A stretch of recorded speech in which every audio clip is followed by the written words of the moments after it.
Berapa? Murah je lah. Cuba tengok tu. Hai korang, so hari ni Bella nak teman Shena pergi shopping doggy birthday anak dia dekat KL Lumpur. Sebab dekat Kelantan tak ada apa-apa, so kita pergi KL lah. Biasalah korang mak buyung kan tak boleh nak jalan jauh, so nasib baiklah ada bagi. So kita sampai dah dekat Pop Mart.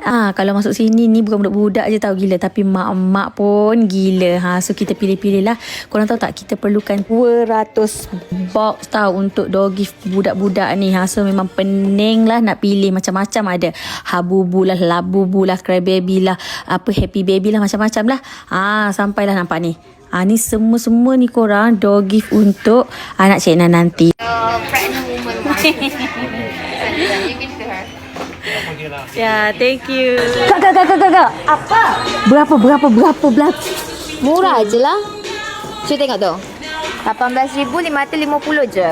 La ilaha illallah Farhana Zahra. Hei. Nak beli kat orang kena rasa murah. Beli kat diri sendiri je kena rasa mahal. Siapa aja suruh rasa mahal?